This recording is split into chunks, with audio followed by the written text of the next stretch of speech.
morning. Oh, yo, I'm wearing a scarf trying to look sexy. How's it going?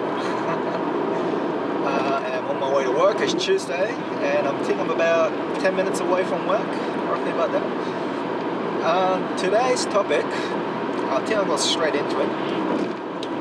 I talk about budgeting. It's about financial stuff, and you don't have to agree with me. This is something that is everybody's different, but this is how I do it. So if you hate it, dislike it, unsubscribe me, do whatever you want, but this is how I do it. Budgeting. When people say budgeting, what do people think? A lot of people say it's about saving. Okay, yeah, well, it makes sense. Alright. No, it's not. Savings are important. It is very, very important, but my definition of budgeting, it's about understanding your current state of your situation. Means everybody has a different income. Let's say I earn about 35, 40 grand a year. That's an average kind of a student graduate that I'm able to survive in Australia. Australia is quite expensive to live in. It is very expensive to live. But so I just want to get into this, come on over, you know, that's kind of an average kind of a state. It's not like I earn about 80 grand a year or 100 grand a year, you know, it's not like that.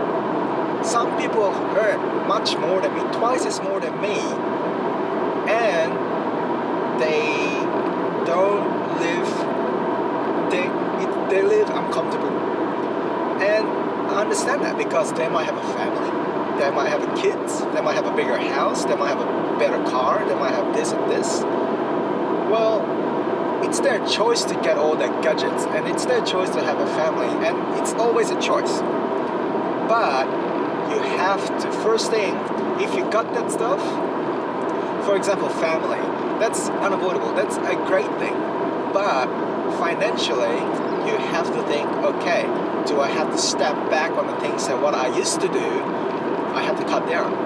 Everybody says this, and this is very common sense, but you got to understand, a lot of people do not follow their budget. They don't. A lot of people say, let's say I earn this much money, and then I just kind of keep this much money as a spending, and some spending and some savings and some of this as my freedom and that kind of thing, which is good. It is the right concept to do, but you gotta be really, really, really strict. And my preference is that you gotta have two bank accounts. Two bank accounts, one bank account that you use, better three. One bank account that you just do daily, cash out, do whatever you wanted to do. Second one is pretty much just your kind of a saving. Saving means it's not like kind of an expense. Savings means every time you earn money, you put percentage on the money there, and then understand that that is your spending that you have to, you know, spend for your mortgage, for your rent, for your electricity bills, your bills, car registration, that kind of thing. Everything in the one account. And the other account is something that's called savings. Like I mentioned, savings. But savings that you don't touch until you reach to that goal. First of all, let me stop you there before you open up a savings account. I do not open a savings, so I shouldn't tell you to open a savings if you do not have things that, you know, kind of a desire to or better to do for yourself. My mentality before was a saving is just to save money without for no fucking reason. That's not saving. That's just wasting your fucking time and your fucking money. It is wasting your time. Savings, if you know that, okay, I'll save this money for better use for myself, then that's a saving. Even though you don't know what you're going to do for that money yet, but eventually you'll find the answer, and then to use that money to do something. So for example, you know what, I want to save this money for something better, and then 6 months later, you know what, I want to use the saving to actually go traveling. That's a saving. That's a saving, a goal that you gotta go. So saving is good until you have that kind of a desire of, not just saving, but you want to use that money to do something better for yourself, or have a better lifestyle for yourself, or even just to go to traveling, to have some fun, that kind of little savings, that's called saving, right? There's a great book that I recommend. I have this like in my shelf all the time, and this is a great book that everybody should read. It's called The Richest Man of Babylon. And it is a very short book, very small book, but I have to warn you, it is not a very simple language, and it's easy read, but because it's kind of an old book, and then it uses kind of a really old grammar, old English, and then you can get confused. It's like Shakespeare kind of a language a bit, but the more you read it, you more to understand the concept. So how I budget, this is exact figure that I budget. I give you a percentage. Doesn't matter how much I earn. This is how much I split up. So imagine I had the 3 bank accounts, right? So let's say I earn about 2.5k a month. That's average. I'm not earning about 5k, 6k. I earn about 2.5k a month. 50% of the money will go into the expenses savings, which will pay me my rent, my rent. I don't have a house, pay my rent, my electricity bills, and any bills that I gotta pay, my car registration. So 2.5, it's gonna be like 1.25k a month. That's pretty decent, that's pretty decent, but money goes out really quickly. So your groceries goes out really quickly, those kind of little things to survive, that kind of little things.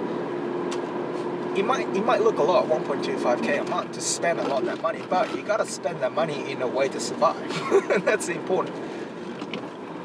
And 30% of that whole income, I will use that money for my benefit. So coffee, going out and eat, watching movies, even the little things I wanted to buy, even clothes, even to socialize. You gotta have a balance in your life. So 30% of the money that I earn, I use that. I don't know how much is that. Probably it's about $700 a month or something like that. And 20% of the money that I earn, right? 20%, I do not touch that money until I reach the goal that what I wanted to use for. So 20% of 2.5k is about $500 a month. Now, I put that in a savings where it's specialized that every time when I put into the bank account, it's not really that important, but it gives you a better interest. That is like a system that if you put a money more than $200, $300 a month into this one bank account, let's say you get extra 1.5% interest annually. Well, it's not so much, but it's better than nothing. Those other accounts, and then the rules is, and this is the great thing, especially when you're saving until you reach the goal. If you make a withdrawal from that account, you're not going to get any interest, that bonus interest. So it kind of forces you to actually not to spend money from that account, but actually just putting up money until they reach to your goal and reach to the things you wanted to do. It's a great way to save. So 20%, you got to put that into your bank account that you will not going to touch until you reach to the goal.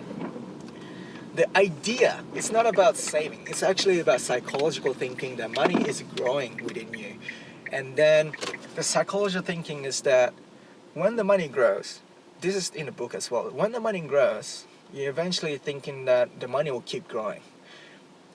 In diversa, if money keeps going out, then you'll feel the money is keep going out and you feel like you're becoming miserable, you feel kind of you don't have money and that kind of thing. And you have that kind of psychological thinking that, I'm going negative all the time. The turning point of this one is actually keep yourself back up into the positive psychological thinking of, say, saving 20% of the money can actually boost your psychological thinking of actually, I am actually, how can I call this, gaining confidence on saving our money. Not saving our money, but actually know how to control the money in the right way. A lot of people earn the money, let's say, I'll get paid every fortnight. And the first couple of days, I get some people will really get happy because of the paycheck coming in, and I can do this and this and this and this and this, but I gotta pay this first, but yet I can have so much fun. By 5 days before the paycheck, when that happens, I see a lot of people saying that I do not have money, I do not have time to go, or have all the kind of excuse, right? That's not budgeting. That's just, you're just losing control of the flow of your system that you were supposed to do. What budgeting is supposed to do is to live comfortably for 365 a day, 1 year, and for the rest of your life. Eventually you get pay raise, eventually you have more income, and then you start to adjust the budgeting, and then you can live higher your standards or lower your standards. I have to force myself to learn how to force myself to lower my standards on what I should spend. I cook instead of going out as much. I still go out and eat, but I don't go out every day. I don't go out and eat like 3 or 4 times a day. I cook, but I usually cook bulk, like a lot of big portions, and I put it in the fridge and I eat it within 3-4 days. It's still good, you know, and I feel healthy, and it's kind of a psychology. It became in my system now, and it become normal. At the beginning it might be hard, but eventually you get into a system that, you know what, it actually does save money. And then I can actually spend more on things that what I wanted to do. Like, for example, I just bought myself a camera. I bought myself a GoPro because I can afford it, because I have not work hard, but I have that positive psychological thinking, psychological habit that I can actually afford it without any sacrificing my guilt or some sort of negative attitude of, fuck, I do not have money to do this and this and this. No. That's just a lame excuse. You got to know how to control the budget properly. It's not like, first I earn money, okay, I'm gonna go budget. No. First you earn the money, I already know what I'm gonna do. You gotta know that mentality. So here's the rule. I'm gonna recap again. 50, 30, 20. 50 necessary expenses that goes into your bank account, and that can be your saving as your kind of emergency a little bit as well. Emergency saving as well. And please don't take that 50%, you're gonna spend it all, you know. Use that 50% as like kind of a maximum amount that you can use. If you can save, let's say 20% of that 50%, great, you actually doing better than me. So 50% to your expenses, kind of a savings, and then 30% into your daily kind of a life, going out, having coffee, doing shit, having something fun, driving, those kind of things, right? 20% are money that you do not touch, but until that you have a goal. If you do not have a goal or savings that you wanted to do, then put that money into your expense, and then and still live in a normal means. But until you find a new goal, then you gotta adjust your life balance, and then you gotta adjust that, and then 20% you're never gonna touch that for, like, let's say a good year. $500 a month, that's about times about 12. I can't do the math, but it's gonna be more than freaking $6,000 or something. Yeah, it's $6,000. That's a lot of money for a year. You can do a lot of that. You can go traveling with $6,000. Easy. Anyway, I gotta stop right there. But budget 50, 30, 20. Read the book, Richest Guy in Babylon. That's a really worth it book. Anyway, gotta go. Chill. Peace out and stay sexy.